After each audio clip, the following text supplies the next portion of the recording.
Hola amigos, ¿qué tal? Estamos en un nuevo programa de Perspectiva Austral. Hoy tenemos un invitado de tremenda calidad, William Tapia Chacana, filósofo, profesor de filosofía y psicología por la Universidad de Chile, magíster en política y gobierno de la Universidad Diego Portales y escritor del libro Girar a la derecha, que es este que tengo aquí.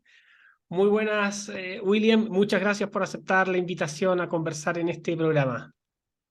No, muchas gracias a ti, Andrés, por la invitación y esperemos que las personas que escuchen y que vean el video queden contentas o algo les quede, digamos, para reflexionar acerca de lo que es el futuro de esta derecha en Chile. Buenísimo. Yo quiero destacar la labor que está haciendo William.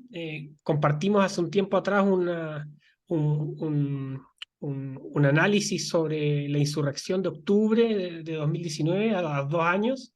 Y es interesante porque hoy tenemos una camada de nuevos intelectuales que no están en los medios de comunicación tradicionales, pero sin embargo están haciendo una lectura más en profundidad sobre el mismo sector, en este caso la derecha, como quieramos llamarle, y también sobre la crisis política y social que estamos viviendo en Chile. William, tú en este libro, en Girar a la derecha, tú haces un diagnóstico también, tocas muchas aristas porque son distintos artículos y ensayos. ¿Cuál es el panorama, a tu juicio, de la derecha hoy, de por qué se ha alejado de sus principios y cómo tú ves una salida a esta decadencia? La verdad es que la salida se ve bastante difícil. Yo lo veo como un proceso que de muy larga data eh, va a ser, digamos, un camino por un valle de lágrimas bastante complejo, pero espero que algún día, no sea yo quizás, no sea Demian, no sean otros intelectuales que estamos trabajando, sino que sean otros los que ya den, digamos, como el visto bueno a esta salida, digamos, de este laberinto que ha sido bien complejo de sortear. En especial porque, claro, o sea, y tú bien preguntas, ¿cuál sería de alguna manera la razón del por qué estamos en esto? ¿Por qué la derecha ha dejado de pensar, de pensarse a sí misma y de ofrecer algún proyecto alternativo y de gran relevancia, digamos, para el país? Bueno, es simple, porque se han vendido. La derecha hoy día, como muy bien lo han calificado algunas personas, han traicionado al sector. No han querido seguir mirando hacia su electorado tradicional y han terminado por abrazar ideas de izquierda, embadurnándolas con o vistiéndolas con otro traje. Es cosa de simplemente leer, por ejemplo, a los sociales cristianos del IES en la Universidad de los Andes, es cosa de escuchar a Cristóbal Belolio o a toda la gente que está haciendo clases en la Universidad de Adolfo Ibáñez. Es decir, hay un sector que simplemente dejó de pensar como la derecha y hoy día simplemente como no hay cierta potencialidad intelectual, creo yo, para reflexionar un poco más, terminan simplemente abrazando ideas de la izquierda, pero vistiéndolas con otro ropaje. Claro, eso es interesante porque en el mismo libro tú también haces una revisión de los principios como fundantes de Chile Vamos, que en este caso es el Manifiesto por la República y Buen Gobierno, Ujú. y son pocos las personas que levantaron la voz dentro del mismo sector cuando se presentó este proyecto, cuando se presentaron los principios de este proyecto y que Claro, tienen una raigambre comunitarista exacto. muy cincuentera, Ujú. Sí, muy cepaliana, podríamos decir también. sí, muy falangista. Claro, claro. Entonces ahí tú ves que también incluso aquellos que se puedan hacer llamar liberales terminan siendo como socioliberales, ¿no? Exacto. Es que es cosa, digamos, de hacer el análisis. Si tú empiezas a leer a la gente del IES, por ejemplo, a Mansui, a Ortúzar, a Svensson, te vas dando cuenta de que hay una suerte como de falangismo de Frei Montalva, ¿cierto? De la DC, que, digamos, fue la puerta de entrada a lo que fue finalmente el gobierno de Allende. Entonces, están esas ideas cepalianas que tú dices y que son muy evidentes. pero claro, están vestidas con un ropaje académico, con un ropaje de una universidad importante, y por lo tanto se pretende que es un proyecto serio. Sin embargo, como tú dices, claro, hay comunitarismo, hay colectivismo demasiado potente, y también pasa exactamente lo mismo, aunque obviamente con otro ropaje, en lo que pasa en la Adolf Ibáñez, lo que Mm, es ese liberalismo comunitario que hay, esa idea del liberalismo igualitario, muy al estilo Rawls, está demasiado, digamos, impregnada en la gente que está enseñando el Adolfo Ibáñez, y que es este supuesto liberalismo que está tan presente en Evópoli, por ejemplo, y en algunos cuadros de Renovación Nacional. Pero ahí tú te vas dando cuenta, es decir, todo lo que es el mainstream de los partidos políticos oficialistas, perdón, oficiales que representan a la derecha, son o sociales cristianos o liberales igualitarios. Y por lo mm. tanto la derecha real, genuina, aquella tradicionalista, aquella que mira al siglo XIX como como una época histórica que debería repetirse, ¿cierto? O de donde nosotros hallamos nuestras raíces propias, ya no tiene espacio digamos, en la oficialidad política, y por lo tanto nos encontramos fuera. Somos gente que estamos aquí, por ejemplo, en un canal de YouTube, en las redes sociales, luchando por fuera siempre digamos, de las redes habituales. Lo importante es que estamos más conectados con las bases que aquellos que tienen toda la maquinaria de los aparatos ideológicos del Estado, como dice Althusser. Oye, Exacto, y ahí es donde hay una cuestión súper compleja, es decir, cómo tú logras hoy día, a partir de esta derecha outsider, se podría decir, tratar de influir en esa élite que ya se vendió totalmente al onunismo, a las posturas de la Agenda 2030, y cómo lo logramos, ¿no? Cómo influenciamos. Influenciar a la gente es una parte. Y lo que se logró el 4 de septiembre, ¿cierto?, del año pasado, al momento de rechazar la Constitución, se logra algo. Es decir, cierta, el chileno en silencio, ¿cierto? Esa mayoría silenciosa que está, que trabaja, que no sale a destruir, ese es nuestro nicho.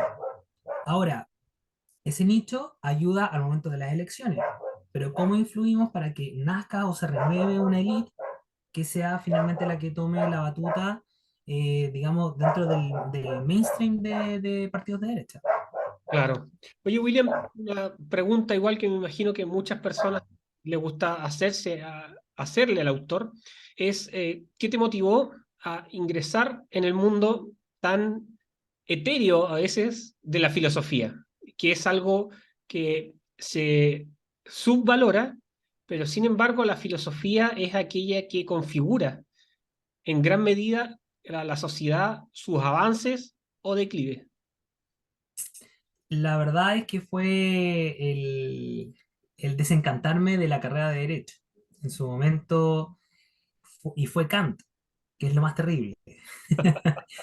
Eh, en su momento estaba estudiando Derecho yo en la Universidad Diego Portales, y me enamoré nuevamente, digamos, de la historia y finalmente de la filosofía gracias a un profesor, Javier Barriento, a quien le mando muchos saludos. Sé que no está viendo este programa, pero probablemente si lo llegara a ver sería espectacular. Hoy día vive en España, por eso lo digo. Y claro, él me transportó hacia otras ideas, y finalmente me di cuenta que si tú no manejabas las ideas bases o fundamentales con las cuales tú construyes un discurso, claramente no podías ofrecer un proyecto distinto. No podías manejar los discursos contrarios y opositores. Si tú no leías, no entendías por qué algunos querían deconstruir lo que ya tenía sentido. No entiendes por qué, por ejemplo, hoy día Chalper y toda esa Macaya y todo ese conjunto de traidores, por qué están ofreciendo una propuesta constitucional. Es decir, tienes que indagar acerca de esas ideas. Y eso es lo que finalmente me transportó a filosofía, en contra de cualquier otra postura familiar en especial, pero que hoy día no me arrepiento para nada, porque la verdad es que sin esa filosofía, la verdad es que yo probablemente no tendría las armas intelectuales que hoy día tengo. Claro. Tú hablas también en el libro acerca de las consecuencias que empiezan a emanar del momento que comenzamos a discutir también sobre los efectos del Estado solidario. Yo creo que Claro. hoy están celebrando los socialcristianos que promueven un Estado solidario, eh, el paso hacia el totalitarismo, como lo decía Hayek, y que, claro, con este Estado social y democrático de derecho, obviamente el camino se empieza Está pavimentar. a pavimentar. ¿Cómo lo ves tú eso, William? Lo veo, digamos, como una segunda etapa del proceso revolucionario. Mm, Como bien se hace notar, digamos, lo que enfrentamos, lo que derrotamos el día 4 de septiembre fue simplemente a los jacobinos. Hoy día a quienes tenemos con el mango del sartén en las manos es a los girondinos, mm, quienes, claro, pueden parecer mucho más sensatos, pueden parecer más templados al momento de proponer alguna solución supuestamente a este terrible problema que es la convivencia social, pero sin embargo son revolucionarios igual. Y claramente, como tú bien mencionas a Hayek, hay otros también autores que dicen lo mismo, en el fondo es que cuando tú estableces un estado solidario, lo que estás haciendo es simplemente casi postular un estado de bienestar, pero con edulcorante. Es decir, claro. el político nuevamente asume posiciones de poder, ya no está tan limitado como lo está hoy día todavía en nuestra actual constitución. Y por supuesto que simplemente es la pavimentación para lo que sigue. Es decir, cuando tú le das poder al político, ¿qué es lo que más quiere? O sea, si ya tiene un cierto caudal de poder y tú le estás dando, estás desamarrando esta camisa de fuerza, que es lo que se entiende por constitución, lo que va a querer es obviamente viabilizar mucho más ese poder. Y por lo Mm. mismo es muy, muy obvio que independiente de cómo salga este resultado, esta constitución va simplemente a abrir la puerta a más política, más Estado y por lo tanto a mayor control de nuestras vidas. Claro, ese tema es muy interesante porque dentro de la agenda hoy necesitamos más derechos sociales. Segundo, firmamos un pacto de Naciones Unidas para ir cumpliendo una agenda donde vamos a llegar al paraíso en la Tierra en el 2030, se supone. Se han Exacto. cumplido todos los espacios y políticas y cambios institucionales y estamos peor que hace 3 años atrás. Entonces, ¿cómo se explica eso? Obviamente que es una agenda que en realidad no promueve el bienestar y además va aniquilando las libertades.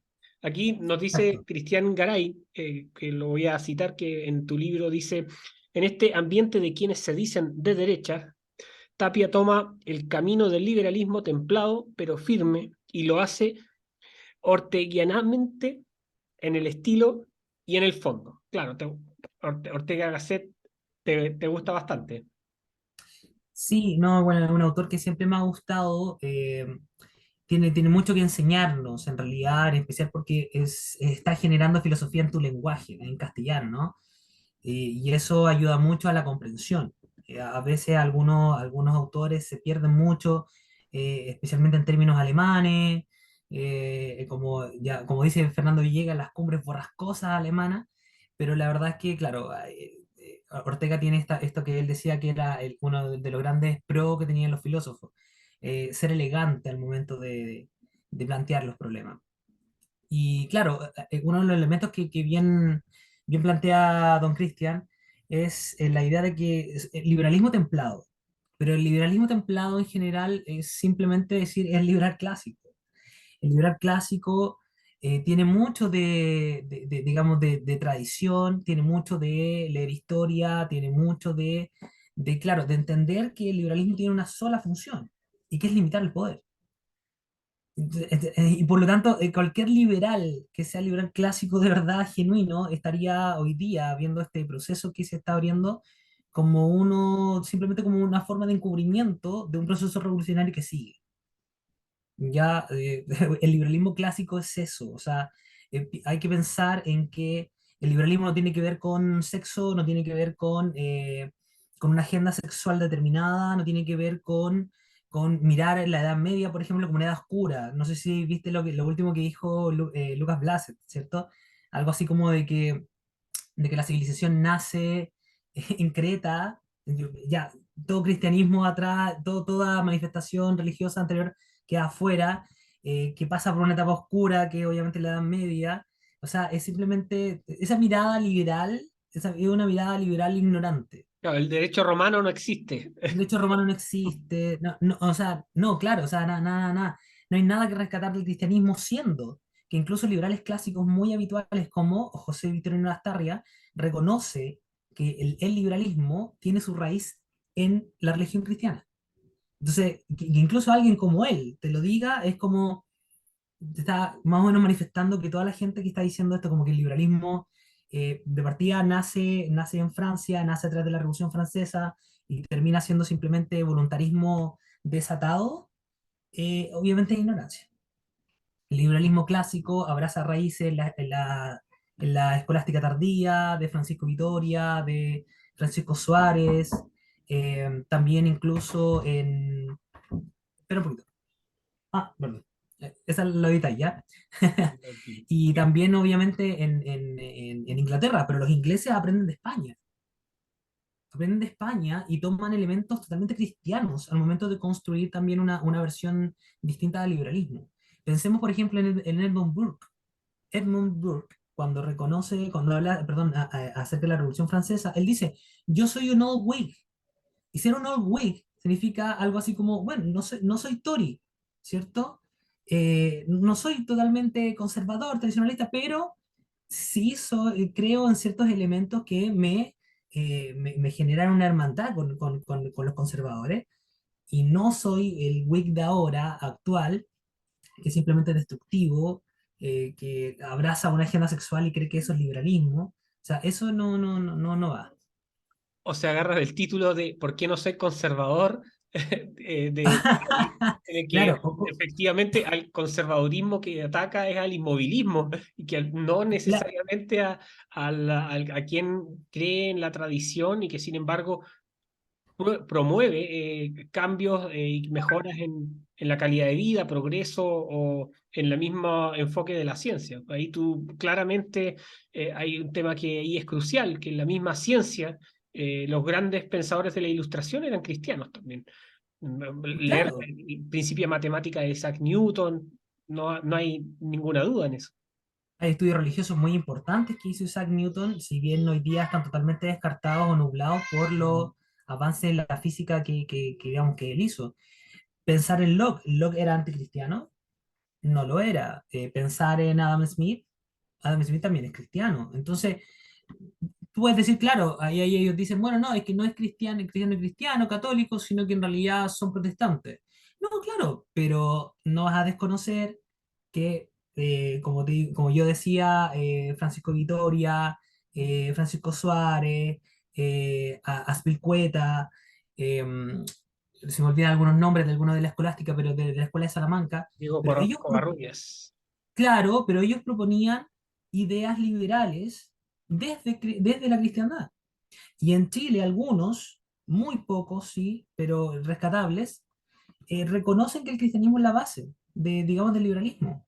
Entonces, empezar a terminar con esa parte de la historia y comenzar otra en la que supuestamente Dios no tiene arte ni parte, es simplemente desconocer las raíces propias y genuinas del liberalismo. Mm, sí, eso es muy interesante porque también existen actores dentro de la escena política o que le interesa todos estos temas de filosofía política que confunden también como que el liberalismo fuese eso y las raíces del liberalismo clásico efectivamente no es eso. Exacto. Mm. No, Que es la claro, crítica desde el mundo conservador hacia el liberalismo. no, claro, hay ciertas posiciones incluso nacionalistas que igual se entienden que históricamente estén en contra del liberalismo, bueno, o sea, porque terminan confundiendo el liberalismo con Napoleón, terminan confundiendo al liberalismo con esta posición universalista, excesiva, ¿cierto?, de llevar la razón y la liberación o emancipación a toda Europa, ¿cierto? Y cómo los movimientos nacionalistas durante la época del siglo XIX renacen, ¿cierto? De la mano de Herder en adelante para responder a esta agenda napoleónica, digamos, racionalista. Entonces, se entiende que tengan esa postura, pero entiendan de una vez por todas que el liberalismo es un poco más complejo que simplemente la postura francesa. Es decir, ahora no voy a disculpar a muchos liberales, incluso liberales que se consideran clásicos, que toman elementos de la Revolución Francesa y dicen, bueno, el liberalismo de dónde nace, y toman cosas de la Revolución Gloriosa en Gran Bretaña, toman elementos de la emancipación o el proceso independentista en Estados Unidos y dicen que también la Revolución Francesa es parte también del origen del liberalismo. Y claro, ahí en mi libro, como tú puedes ver, también analizo esa parte y digo, oye, pero ¿cómo vamos a tomar, digamos, elementos de dos revoluciones en especial que tienen lógicas distintas? O sea, la Revolución Gloriosa busca rescatar, defender los derechos de los varones, y por el otro lado tienes a una Revolución Francesa que en realidad no busca, digamos, defender derechos, sino que busca construir derechos, deberes y en especial de la mano del Estado. Y por lo tanto, cómo el Estado presiona y pisotea finalmente al individuo. ¿Cómo vas a terminar tomando en cuenta eso? Entonces, el liberalismo clásico no puede ser tan incoherente en ese sentido. El liberalismo clásico es, insisto, lo de la segunda escolástica española, española tardía, de la Escuela de Salamanca, es elementos también de, digamos, de la Revolución Gloriosa, digamos, en el Reino Unido, tiene elementos también, podemos leer, digamos, a los estadounidenses, pero de Francia no. Y en la medida en que el liberal clásico reconozca que Francia no tiene nada que ver con nosotros, entonces se va a avanzar mucho más. Bueno, ojalá que nuestros líderes políticos pudiesen escuchar esta conversación, porque al final te das cuenta que poco igual de esa noción ilustrada se está tomando hoy y caemos simplemente en la farandulización de la política. A mí me gusta también una parte del texto de un artículo tuyo que habla sobre, hablemos como de un programa político en serio.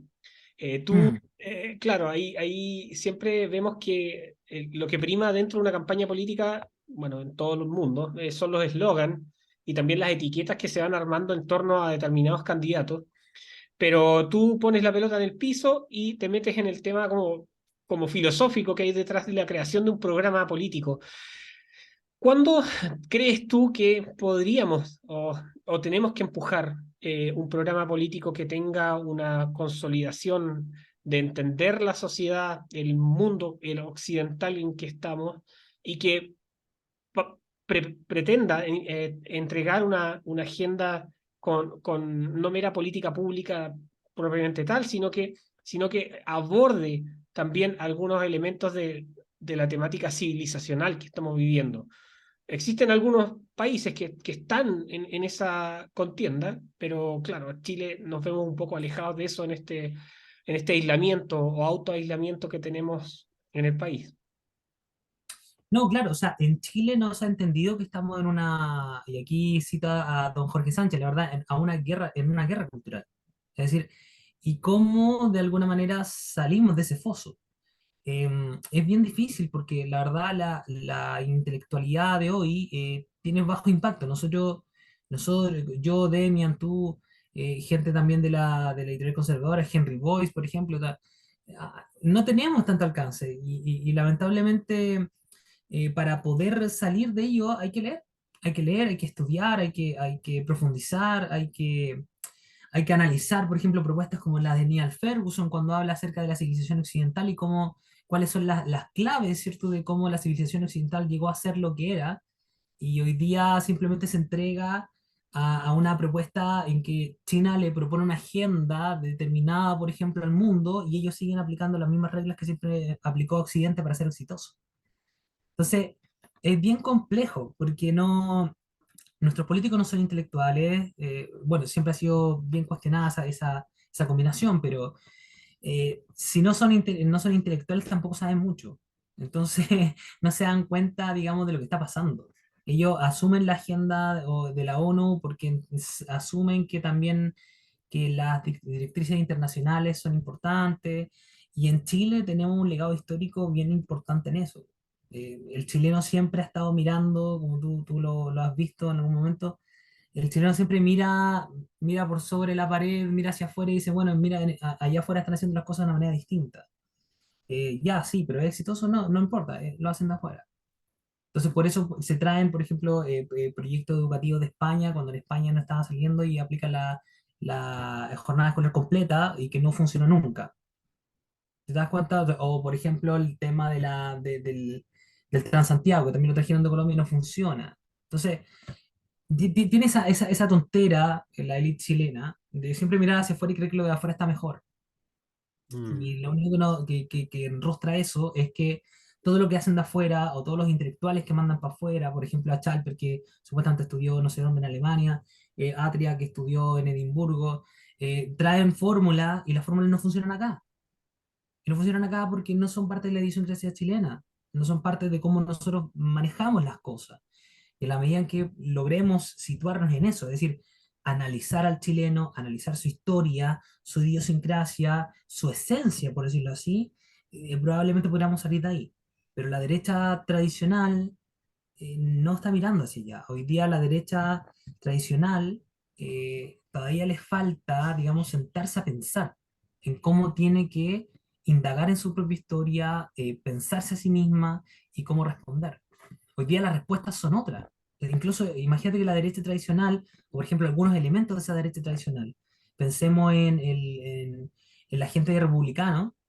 La gente republicana se quiere sumar al proyecto, entendiendo que puede aportar supuestamente a la construcción de una nueva constitución. Ese ya bajaron las armas, ya simplemente renunciaron.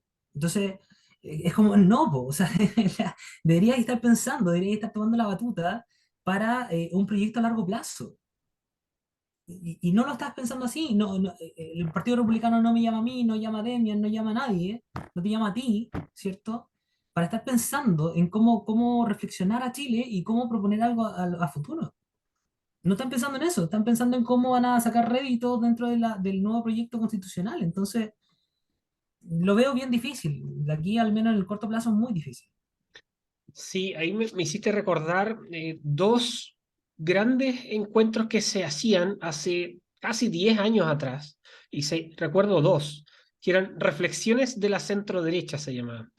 No era una instancia fenomenal, pero sí congregaba a actores relevantes de las élites de la derecha Ujú. tradicional para discutir algunas temáticas de la actualidad.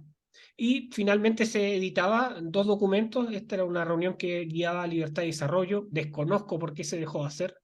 Eh, Obviamente eso sentaba ciertas bases de discusión en distintas materias. Yo creo que eso nos hace falta hoy, quizás no con la derecha tradicional, puede ser que no, o puede ser que sí, con todos, y que se discutan los planteamientos de fondo sobre este núcleo, porque si no, lo que va a haber va a ser la barbarie de distintos grupos pequeños que no van a llegar a ningún acuerdo, ningún diálogo, ninguna perspectiva, y al fin y al cabo se terminan fagocitando unos u otros el que tiene más poder. Sí. Eh, claro, ahí yo creo que hay un gran campo para algún, ya sea centro de estudios o Ujú. un partido político que quiera hacer una gran cumbre, 3 días, discusiones profundas sobre esta materia y obviamente tener a personas como tú, bueno, Juan Cristóbal, que puedan discutir y presentar como el dedo en la llaga de algunas materias que se ha estado fallando. Porque efectivamente están cayendo las ISAPRES, están cayendo las administradoras de fondos de pensiones, Exacto. tenemos una productividad terrible de país africano, tenemos bajas en el crecimiento, ya no crecemos, decrecemos. Y la Sí. gente no entiende hoy el tema del decrecimiento. Tienes mucha razón ahí en eso, William. O sea, mira, la verdad es que se espera que haya una derecha genuina aquí en adelante que pueda promover algún tipo de cambio de ese estilo. No se puede, digamos, proponer algo sin pensarlo. Y lo que ha pasado en general es que ciertas agrupaciones de derecha son más bien reaccionarias antes que promotoras de alguna idea genuinamente de derecha. Em, y ahí es donde está el problema, ¿no? O sea, no nos estamos pensando. Mi libro intenta obviamente dar como luces intelectuales de cómo enfrentar las discusiones que estamos, digamos, confrontando hoy día con la izquierda, pero a la vez es una invitación. Es una invitación a que sigamos pensando y que sigamos reflexionando, pero si seguimos en esta parada, y lo voy a decir muy ciertamente, en que hay ciertos intelectuales que lo único que quieren es renombre, eh, políticos que lo único que quieren es poder, o agentes culturales, por ejemplo, que en algunos casos se pelean con otros simplemente por quién consigue la tal conferencia, quién hace tal curso, quién hace tal cosa.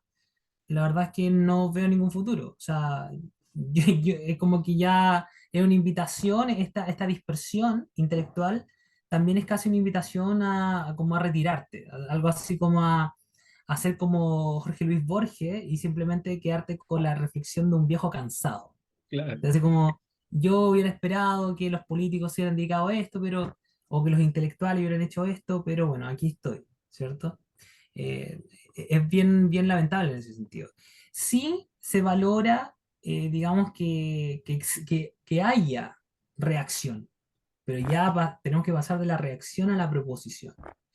Mm. Y ahí no veo muchas cosas que se puedan valorar en general. Sí, me gusta lo que hace, por ejemplo, Ciudadano Austral, lo que hace la revista Individuo, lo que está haciendo otras agrupaciones, ¿cierto? Postulando cosas que puedan estar influenciando especialmente en las siguientes generaciones, que son Mm. la gran llave en este caso. Pero también están en la pelea chica, están como en los dimi y direte y no sirven de nada. ¿No? Por ejemplo, primera vez que veo que alguien me invita de una agrupación distinta a hablar de, ¿cierto? Y eso no estaba antes, no Mm. estaba antes. O sea, y si seguimos así, la verdad es que la izquierda nos va a ganar siempre. Claro. Mucho que seguir conversando en estas materias y sobre todo tener más instancias de poder dialogar, también presencial, haciendo foros futuros y todo ello. William, ¿dónde podemos adquirir el libro? ¿Dónde pueden Bueno, adquirir los que nos están viendo este libro? el libro Girar a la derecha ya está en su tercera edición. Se incluyeron algunos artículos más analizando precisamente la situación actual tras la elección de Boric y tras el triunfo del 4 de septiembre. Creo que el libro tiene mucho que aportar, si bien la recomendación viene de muy cerca, obviamente, pero también se espera un segundo libro, quizás no este año, quizás el próximo, que habla acerca de un camino personal de cómo ir transformando nuestras ideas hacia la derecha, reflexionar acerca de sus orígenes, de cómo hay ciertas personalidades de derecha que pueden aportar al viaje personal intelectual que tenga cada uno. Y bueno, el libro se puede conseguir en especial en Librabook, que esta es una tienda que está en Lo Barnechea. Lo pueden conseguir a través de la página de la editorial Entre Zorros y Erizos. También hay algunas copias en la librería Chema y algunas en la librería que leo. Ya, de todas maneras, si es que alguno quiere conseguirlo, yo de todas maneras puedo, digamos, se comunican conmigo dentro de Instagram, que es como la red que más manejo, y ahí ustedes me hablan y yo también les puedo conseguir el libro, ¿ya? Pero de todas maneras ahí la invitación está hecha a pensar a la derecha y ver cómo resolvemos este atolladero. Tengan la esperanza de que esto no se resuelve hoy día, no se resuelve mañana, probablemente no se resuelva en muchos años, porque es un cambio intelectual importante que hay que hacer. Pero, digamos, al menos no pierdas la esperanza. Esa es la idea, no las pierdas. Buenísimo. Y felicitarte, William, por el trabajo. Escribir un libro es un trabajo y un esfuerzo grande. Y sobre todo también cuando haces una compilación y tienes que darle un orden, una coherencia, Mm. eso es súper valorable. Y lo otro es que ya vas en la tercera edición sin todo el aparataje mediático que pueden tener libros que están en la portada, como el libro de William de la realeza, que está en todas las Claro, vitrinas del mundo. Bueno, tercera edición, y eso es súper loable, porque habla bien de que ha sido un libro que ha impactado de que si no están en las páginas mercuriales, sin embargo, está en las estanterías de los chilenos y las personas que están pensando a la derecha o que les gustaría pensar la derecha, o estos personas, la mayoría silenciosas, como decías tú. Así que Claro. agradecerte, William, por esta instancia y, y esperamos vernos próximamente. No, sí, por supuesto, agradecer de nuevo. Estas instancias son súper valorables, en especial cuando se logra tratar de reflexionar y pensar a la derecha. Así que, como les digo, el libro es una invitación. Ojalá que estas instancias se repitan, que no esté solo yo, que esté todo el mundo, los que estamos pensando a la derecha en algún momento, en algún tipo de foro, algún tipo de conversación. Y la verdad es que, insisto, no pierda la esperanza que algo podemos lograr. Quizás no hoy, pero tenga la esperanza que sí lo podemos lograr. Claro. Nos estamos viendo entonces. Que estén muy bien. Ya, pues Andrés, Un chao. Chao, gusto, chao, chao. William. Chao, chao. También. Chao, chao.